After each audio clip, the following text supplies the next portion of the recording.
Hey, what is going on, everybody? Ali here, back again with another review video for you guys today of Sword Art Online, Alicization, War of Underworld. Now, I finally caught up with this Sword Art Online Alicization like 2 weeks ago, 2 or 3 weeks ago. Like, I binged watching like 2 days or something, because this season, or like this, I want to say saga, because this is like technically the fourth season. War of Underworld is the fourth season, and then Alicization was the third season or something. But like, like these seasons, or this saga in general of Alicization is the best that SAO has ever been.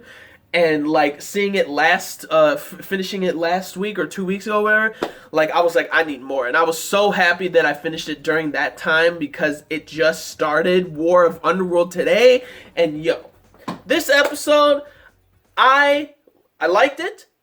I was mad and I was sad, because I'm like, how the hell is Kirito going to get out of this mess with him being pretty much, like, the beginning of this episode, like, he's pretty much a vegetable just sitting in a wheelchair, like, not able to do anything because of what happened in the real world, because they unplugged shit, which pretty much fried Kirito's Fluctlight. Like, so now he's, like, pretty much a vegetable.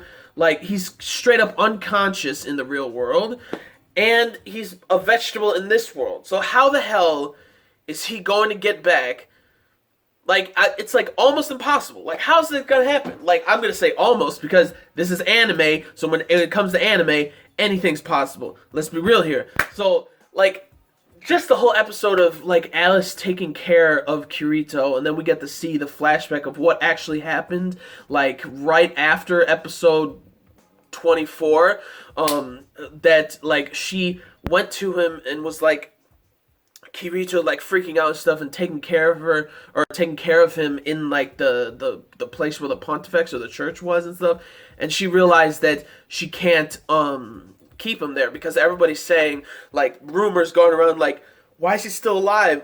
Like, shouldn't they execute him or kill him or something? So Alice realized he wasn't safe, so she brought him to her old town, Ruled Village. And when she went there, what annoyed me most was that it seems like her dad, like, she doesn't remember anything, obviously, because she doesn't have that memory anymore, because Yujio took that memory and used it to fight the Pontifex. But, like, I don't understand her. Like, her dad didn't want to hear anything. Like, that's what pissed me off. Like, he just goes with the flow of, like, he doesn't want to, like, execute his own justice until, like, why did you get taken or something. Like, it's like he's not really even, like, thinking of her, like, as a daughter or something, because even if you're in this, like, world or whatever, you should at least try to make it that, like, you want to try your best for your daughter, being like, she didn't do this, like, she couldn't have done this, like, I believe my daughter didn't do anything wrong or anything. And he's like, just gives her to the knights and stuff, and then her memory gets taken.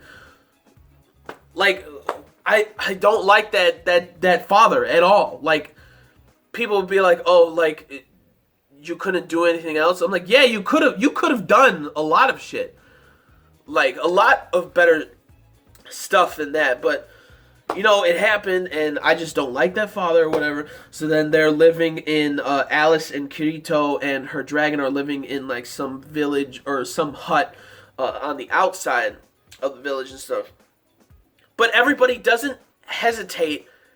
Like, even though her father said you can't live in this village and stuff, he's just saying, be gone for your crimes or whatever. First of all, she sounds like an idiot, like, number one.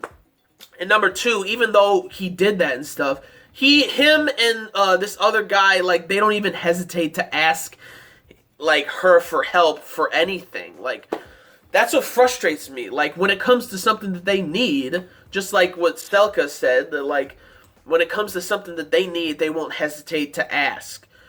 But they don't want her around to, like, live in the village shit.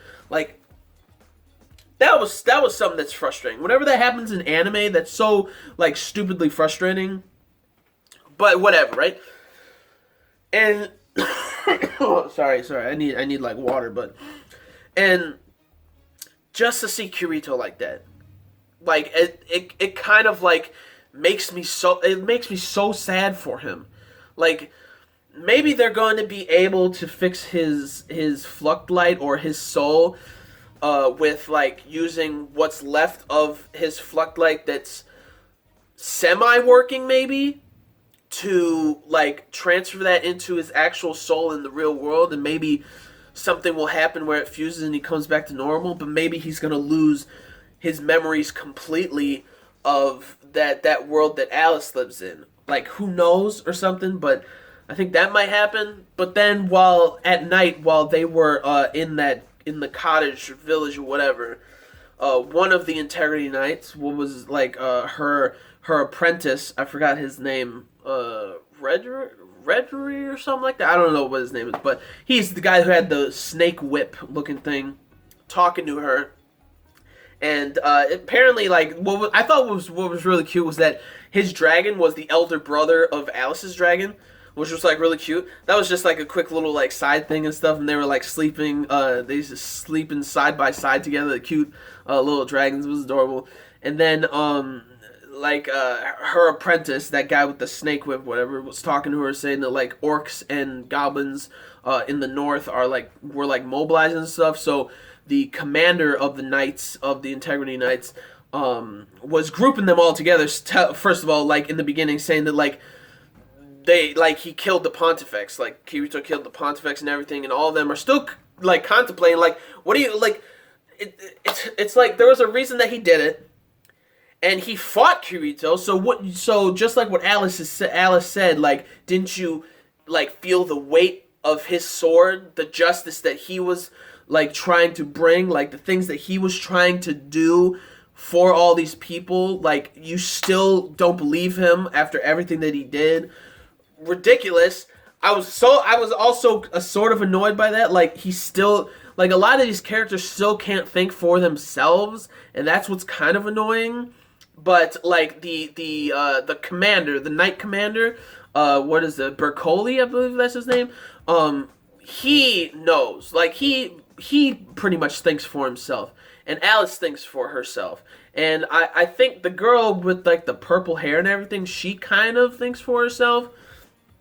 But anyways, like it feels like they can't fully like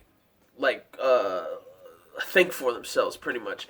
So they're all trying to mobilize now to try to combat the dark territory that's like starting to mobilize and shit. And when they hear about the Pontifex like died or something, all hell's gonna break loose. It's gonna be a war of the underworld, which I'm ready for and I'm excited. But yeah, like things are happening, like mobilizing, and it's really getting real. Like in terms of like a war, it's really getting real and shit. And then like whenever things happen with like, first of all, like Kirito, when he looks at his swords, and like he's feeling like he needs to keep his swords close to him, not even just his but Yujio's, right? And like it's just a symbol of him, and like just seeing him like looking at the swords when he's about to go take a stroll with Alice. He's freaking out, like he's like like just him doing that, going like makes me so sad with what's going on with him. Like he lost all feeling and ways to talk and stuff, and he's just laying there. But when he gets far away from his swords, he freaks out. Like it's like a sanctuary kind of for him, like holding or being close to the swords. And like something else that pissed me off was that like Alice went to go chop this tree down for this dude, and then like everybody's looking at her. Like first of all, some of these guys took the sword from Kirito, like just plain old ass, like a-holes. Like seriously, it's like bullies that don't care about somebody's well-being and how they are, because they see Kirito in a wheelchair with blank eyes and he can't say anything, and they still take his sword, and Alice was about to chop some arms off, like, after seeing that shit. And then they gave her the sword back, and then everybody's looking at them like they're pissed or something. And I'm thinking, like, just like what Alice said, what was the point of these people that we saved if they're acting like this towards us? Granted, they didn't say anything to these people saying that they're like, they saved this world for them and things like that, but even then, the arrogance that these people have makes me so mad. Like, they like straight up taking, like, Alice and Kirito and all of them that risked their lives for these people, completely taking them for granted. That's what all of these people were doing. Like, looking at them pissed off that, like, Alice chopped the tree down when there was, like, 10 other dudes around there and shit.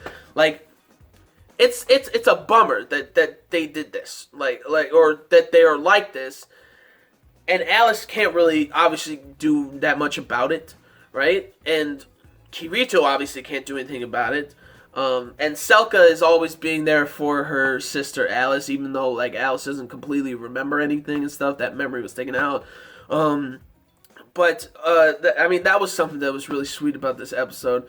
And now it seems like there's, like, next episode is called Raids. And at the end of this episode, which I was like, whoa, what's going on? Like, Alice took Kirito to bed. And then Kirito was freaking out.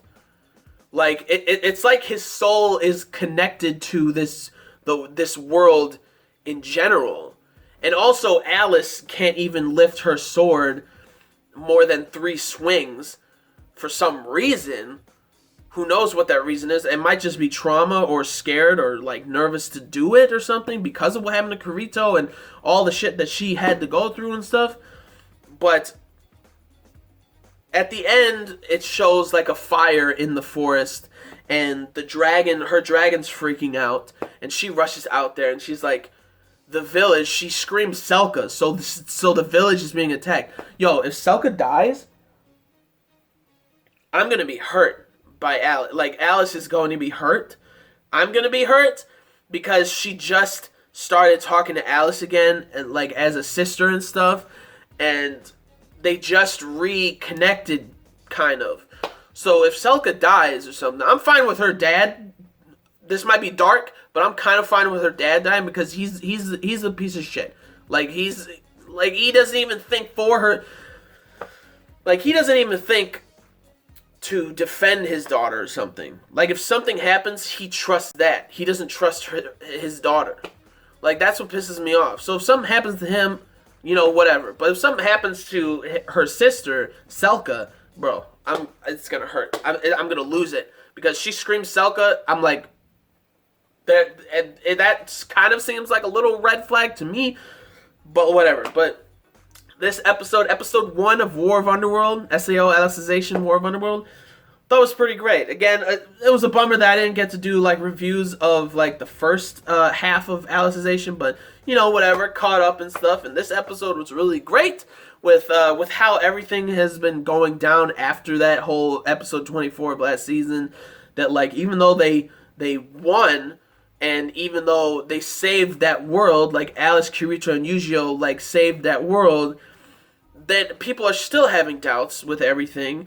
And people are just completely taking Alice and Kirito and Yujiro's work of saving that world. They're taking it completely for granted, and, like, it pisses me off. So I'm really hoping that a lot of people turn around with their, like, mindsets. I hope it's like a complete 180 soon or something. So, like, I'm really excited to see what's next, and I'm really excited for this season. I think there's 20 some episodes, or I think it's 2 cores again. So yeah, but what did you guys think about this episode? Leave down in the comments your thoughts about this episode, your thoughts about, like, what I said with, like, you know, everything that happened with Kirito and just this world in general, having to deal with the dark territory and stuff.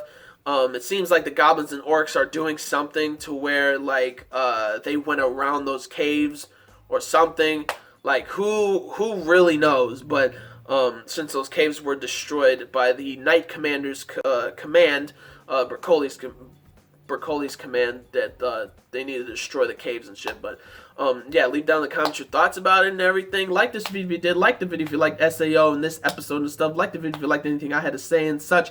And subscribe to the channel for more reviews, vlogs, unboxings, live reactions, and theory discussion videos and things like that. So gentlemen, stay classy, ladies, stay sassy, but most importantly, everybody, you gotta stay a little nasty, alright? So peace and love. Peace and love, and I will see y'all later in the next video. Peace out, may the force be with you always, and plus ultra. And let me tell you, that opening and ending of this season, like it. I like it a lot. It's really nice, really good.